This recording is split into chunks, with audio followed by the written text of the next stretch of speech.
Friends, welcome to रोजगार with Goldy Chaudhary. आज हम करने वाले हैं फिजिक्स का प्रैक्टिस सेट। ये प्रैक्टिस सेट आपके लिए बहुत ही यूज़फुल होने वाले हैं। चाहे आपका एसएससी जेडी हो, यूपीएसआई हो, यूपी कांस्टेबल हो या एसएससी का कोई भी एग्ज़ाम हो, फिजिक्स आपके लिए बहुत ज़्यादा इम्पोर्टेंट रहता है। इम्पोर्टेंट सब्जेक्ट है, आपको भी पता है।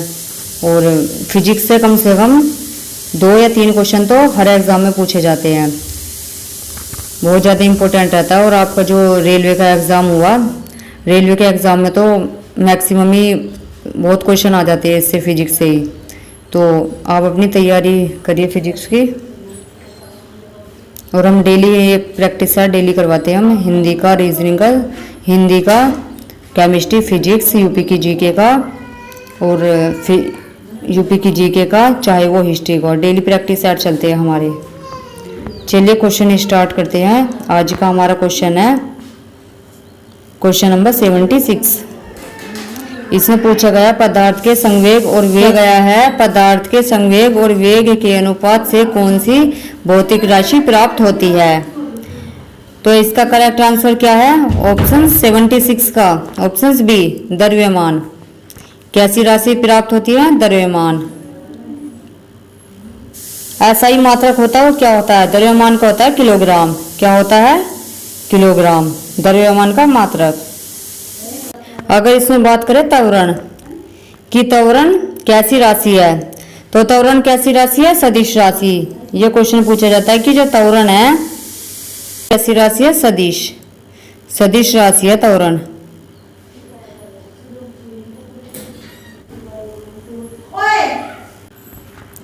तो अगर इसमें हम बात करें वेग, वेग क्या होता है? वेग होता है जो एकांक समय में कोई वस्तु एक निश्चित दिशा में जितनी विस्थापित होती है उसे वस्तु का वेग कहते हैं। यानी जो एकांक समय में कोई वस्तु एक निश्चित दिशा में जितनी विस्थापित होती है तो उसे क्या कहते हैं? वेग। वेग का पूछा जाए तो वेग कैसी राशि है? वेग है सदिश, सदिश राशि है वेग।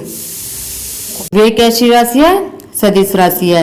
ये सीधे सीधे फिजिक्स में क्वेश्चन पूछे जाते हैं कि वेग कैसी राशि है, तो सदिश राशि है। जो सदिश का मतलब क्या होता है, मैं सदिश के बारे में बताती हूँ। सदिश राशि वे होती है जिन भौतिक राशियों को व्यक्त करने के लिए परिमाण के साथ साथ क्या चाहिए? दिशा। परिमाण और दिशा दोनों की आवश्यकता होती है, उन्हें कहते हैं हम सदिश राशि। और एक होती है अदिश राशि। अदिश राशि क्या होती है? अदिश राशि होती है उसमें सिर्फ केवल परिमाण चाहिए, उसमें दिशा नहीं चाहिए। तो कौन सी है? हमारी अदिश राशि। इसमें बात करें अदिश राशि, अदिश राशि में कौन कौन आते हैं? जैसे समय हो गया, दूरी हो गया, द्रव्यमान हो गया, चाल, क्षेत्रफल, आयतन, कार्य, शक्ति, दाब, आवेश, ये सब क्या है? ये अदिश राशि। अगर सदिश राशि की बात करें तो क्या क्या आएगा? जैसे विस्थापन आ गया, वेग आ गया, त्वरण आ गया, बल आ गया, भार आ गया, संवेग आ गया, बल आघूर्ण आ गया, या फिर विद्युत क्षेत्र। ये क्या आएगी हमारे सदिश राशि में? इस सदिश राशि में सदिश राशि में परिमाण और दिशा दोनों चाहिए।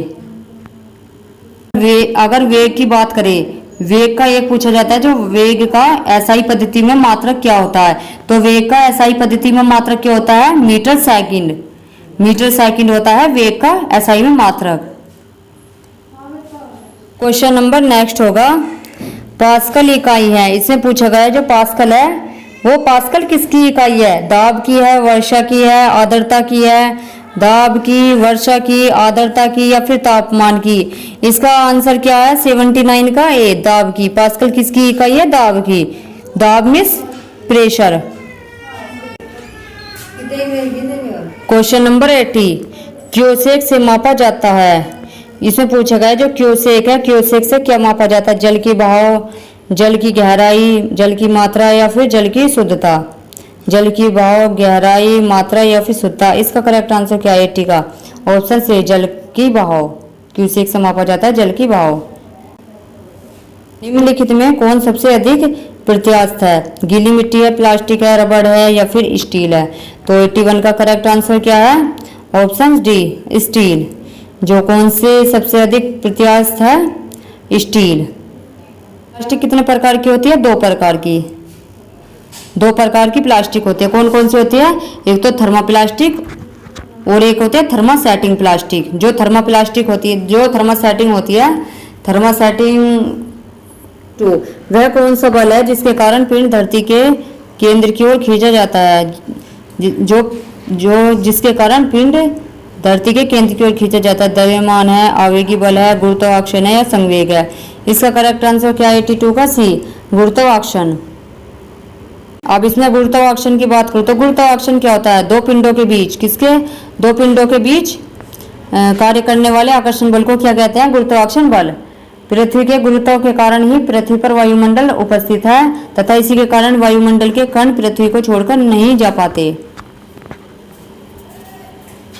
अगर द्रव्यमान की बात करें, द्रव्यमान का जो एसआई मात्रक है वो क्या है? किलोग्राम। किलोग्राम किसका है? द्रव्यमान का एसआई मात्रक किलोग्राम है, द्रव्यमान का एसआई मात्रक। और अब मैं संवेग के बारे में बता देती हूँ। क्वेश्चन नंबर नेक्स्ट है 83 में पृथ्वी के गुरुत्वाकर्षण का कितना भाग चंद्रमा के गुरुत्वाकर्षण के सबसे नजदीक है? तो इसका करेक्ट आंसर क्या है? 1/2, 1/4, 1/6, 1/5। इसका करेक्ट आंसर क्या है 83 का? सी, 1/6। पृथ्वी के गुरुत्वाकर्षण का कितना भाग चंद्रमा के गुरुत्वाकर्षण के सबसे नजदीक है? 1/6 भाग। कि गुरुत्वाकर्षण क्या होता है? गुरुत्वाकर्षण होता है दो पिंडों के बीच कार्य जो करने वाले आकर्षण बल को क्या कहते हैं? गुरुत्वाकर्षण बल कहते हैं। गुरुत्वाकर्षण बल के कारण पृथ्वी किसी वस्तु को अपने केंद्र की ओर खींचती है। किसी वस्तु को किसकी तरफ खींचती है? अपने केंद्र की ओर खींचती है। पृथ्वी के गुरुत्व के कारण ही पृथ्वी पर वायुमंडल उपस्थित है तथा इसी के कारण ही वायुमंडल के कण पृथ्वी को छोड़कर नहीं जा पाते। तो ये मैंने आपको गुरुत्वाकर्षण के बारे में बता दिया। क्वेश्चन नंबर 84, आर्किमिडीज का नियम निम्नलिखित में किससे संबंधित है? इसमें पूछा गया जो आर्किमिडीज का नियम है वो किससे संबंधित है?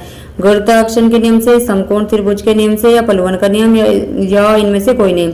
84 का क्या है इसका? सी, पलवन के नियम से। जो आर्किमिडीज का नियम है वो किससे है? पलवन के नियम से। अगर इसमें बात करूं मैं पलवन के नियम की कि पलवन का नियम क्या होता है? का नियम क्या होता है? पलवन का नियम होता है संतुलित अवस्था में तैरने वाली वस्तु अपने भार के बराबर द्रव्य विस्थापित करती है। जो संतुलित अवस्था में तैरती है कोई वस्तु तो अपने भार के बराबर द्रव्य विस्थापित करती है, इसे बोलते हैं पलवन का नियम। अगर हम आर्किमिडीज के नियम या सिद्धांत की बात करें तो क्या होता है? जब कोई वस्तु किसी द्रव्य में पूर्ण या फिर आंशिक रूप से डुबोई जाती है तो उसके भार में कुछ कमी प्रतीत होती है तथा भार में यह आभासी कमी उस वस्तु के द्वारा हटाए गए द्रव्य के भार के बराबर होती है, तो इसे बोलते हैं आर्किमिडीज का सिद्धांत।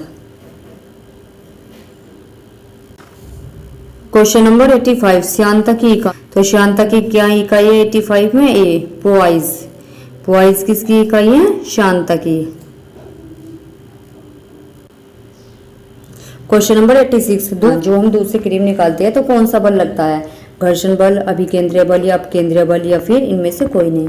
86 का क्या है आंसर? सी, अपकेंद्रीय बल। जब हम दूध से क्रीम निकालते हैं तो कौन सा बल लगता है? अपकेंद्रीय बल। हम बात करें अपकेंद्रीय बल। अपकेंद्रीय बल क्या होता है? एक ऐसा जड़ता हुआ बल या छद्म बल जिसकी दिशा अभिकेंद्रीय बल के क्या होती है? विपरीत दिशा में होती है, उसे अपकेंद्रीय बल कहते हैं। अपकेंद्रीय बल को छद्म बल भी या फिर जड़ता हुआ बल भी कहते हैं। जैसे इसमें आ सकता है जैसे कपड़े धोने की मशीन, इसमें ही आएगा जो अपकेंद्रीय बल पे ये कपड़े धोने की मशीन है। और अब मैं बता देती हूँ अभिकेंद्रीय बल क्या होता है। अभिकेंद्रीय बल होता है वृत्तीय पथ में किसी वस्तु को चलाने के लिए जिस बल की आवश्यकता होती है। वृत्तीय पथ में चलाने के लिए किसी वस्तु को चलाने के लिए जिस बल की आवश्यकता होती है उसे कहते हैं अभिकेंद्रीय बल। जैसे घड़ी की सेकंड वाली सुई,